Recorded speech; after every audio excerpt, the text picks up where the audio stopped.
हैं, मुझे टेंशन नहीं है। आई एम लॉ ग्रेजुएट और मैं अभी रजिस्ट्रेशन के लिए भेज चुका हूँ। अब मैं वकील बन जाऊंगा पक्का। मेरे पास 10 मुकदमे 100 लिख जाए, लड़ लूंगा मैं, मुझे कोई फर्क नहीं है। आराम से लड़। फिर मुझे क्यों फोन कर रहा है? लड़ना मना थोड़ी कर रही हूँ, आराम से लड़, मुझे फोन मत कर।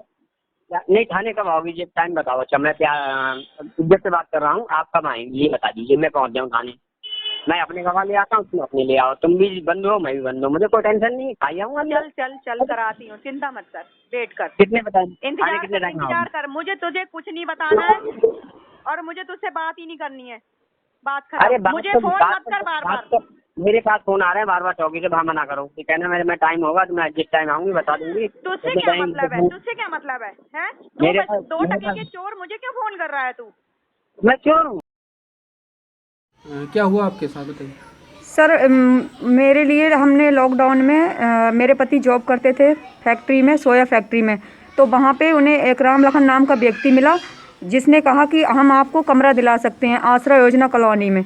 तो मेरे पति ने भी उसे हाँ कर दी और उसने हमें कमरा दिलाया 20,000 रुपये में अपने रिश्तेदार का, जिनका नाम जगपाल है। तो वो हिमाचल में रहते हैं। उसने कहा कि मेरे रिश्तेदार तो यहाँ रहेंगे नहीं, आप लोग ये कमरा ले लो 20,000 रुपये में। तो सर हमने उसको 20,000 रुपये दे दिए, हम रहने लगे। सर वो और पैसे मांग रहा था जिसको मैंने मना कर दिया, मेरे पास और पैसे नहीं थे। तो सर उसने इतनी सी बात पे झगड़ा करना शुरू कर दिया और झगड़ा करने के बाद कुछ समय बाद मेरे पापा बीमार हो गए, मैं अपने मायके चली गई। सर मेरा सुबह 6 बजे ताला तोड़ के सारा सामान लूट लिया और सर हर्जन एक्ट की धमकी देता बार बार। और हम पुलिस में गए तो पुलिस ने भी हमारी नहीं सुनी। ये हमने पुलिस में कहाँ गई हैं? सर मैं थाने गई थी 22/9/2000। अच्छा, ये एप्लीकेशन दी थी आपने? ये एप्लीकेशन दी थी 22/9/2021। शाम को 6:13 पे मैंने एप्लीकेशन दी, कोई सुनवाई नहीं हुई। उसके बाद सर मैंने ये दूसरा वाला एप्लीकेशन दिया है, ये एसएसपी सर के यहाँ दिया है, उसकी भी कोई कार्रवाई नहीं हो रही है। उसके बाद सर मैंने ये डीएम सर के यहाँ दिया है, ये जिला अधिकारी को दिया है, इस पे भी कोई कार्रवाई नहीं हुई है हमारी अभी तक। और सर ये मैंने दोबारा से रजिस्ट्री की है एसएसपी सर के लिए, कि कोई कार्रवाई नहीं हो रही है। उसके बाद सर मैंने ये डीएम सर के यहाँ दिया है, ये जिला अधिकारी को दिया है, इस पे भी कोई कार्रवाई नहीं हुई है हमारी अभी तक। और सर ये मैंने दोबारा से रजिस्ट्री की है एसएसपी सर के लिए। एक बार मैं खुद गई थी, दोबारा मैंने रजिस्ट्री की है, लेकिन मेरी कोई कार्रवाई नहीं हुई है। थाने में जो गोविंद सर थे, इंस्पेक्टर गोविंद सिंह, उन्होंने मुझे डांट के भगाया कई बार, बोले हम इसी काम पे नहीं है, हमारे पास इतना टाइम नहीं है। सर मतलब कोई, और चौकी इंचार्ज विश्वदेव सर ने भी बहुत बदतमीजी की मेरे साथ, कई बार मुझे भगा दिया वहाँ से और ये कहा कि अगर ज़्यादा करोगी तो तुम्हें भी जेल भेज दूंगा।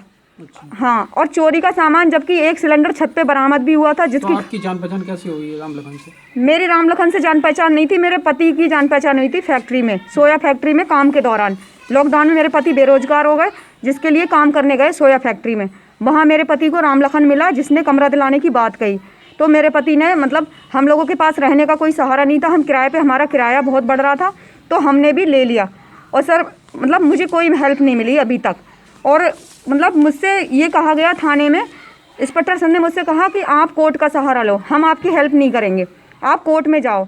तो सर क्या ऐसा होता है? मतलब पुलिस बिल्कुल कोई मदद नहीं कर सकती। आपकी रिपोर्ट दर्ज नहीं हुई? बिल्कुल नहीं हुई, मेरी एफआईआर दर्ज तक नहीं हुई, जबकि एप्लीकेशनों का ये ढेर लग गया है। ये देखिए आप, एक नहीं कई बार मैं कर चुकी हूँ, मेरी कोई सुनवाई नहीं हो रही है। एसएसपी, सीओ और जिला अधिकारी सभी से मैं गुहार लगा चुकी हूँ, लेकिन मुझे न्याय नहीं मिल रहा है और मेरा सामान भी नहीं मिला। और सर वो फ़ोन कर करके मेरे पास कितना था, कितने पैसों का सामान होगा? लगभग 1.5-2 लाख का सामान मेरा लेके आया, ज्वेलरी, बर्तन, कपड़े और फर्नीचर बचा। इन्वेटर तक मेरा निकाल के ले गया, यह तक सोचे आप CFL भी निकाल के ले गया कमरे से।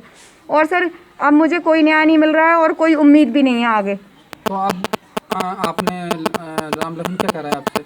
सर मुझे धमकी दे रहा है कि अगर मेरे खिलाफ कार्रवाई करेगी तो मैं तुझे जान से मार दूंगा। इसका मेरे पास सबूत भी है, रिकॉर्डिंग है मेरे पास। क्या सबूत है? रिकॉर्डिंग है सर मेरे पास, रिकॉर्डिंग है। मैं कह रहा थाने के सामने गोली मार दूंगा अगर कार्रवाई करेगी तो। और सर हर्जन एक्ट में फंसाने की धमकी दे रहा है। अच्छा। और कह रहा है कि बेइज्जती करके मारूंगा तुझे, गुंडागर्दी दिखा रहा है, मेरे बच्चों को अगवा करने की धमकी दे रहा है, जिसका मेरे पास सबूत भी है। सबूत लेके मैं रिकॉर्डिंग लेके गई थी चौकी इंचार्ज सर के पास और इंस्पेक्टर गोविंद सिंह के पास। फिर भी मेरी रिकॉर्डिंग सुनने के बाद भी मेरी कार्रवाई नहीं हुई है। अच्छा, जी सर। आप क्या चाहते हैं? सर मैं चाहती हूँ कि उसके खिलाफ सख्त से सख्त कार्रवाई हो, मेरा सामान जो उसने लिया है वो दिलाया जाए, प्लस मेरे साथ जो बदतमीजी की है, मुझे अपशब्द कहे हैं, मेरे आत्मसम्मान को ठेस पहुँचाई है, उसमें मुझे न्याय मिले।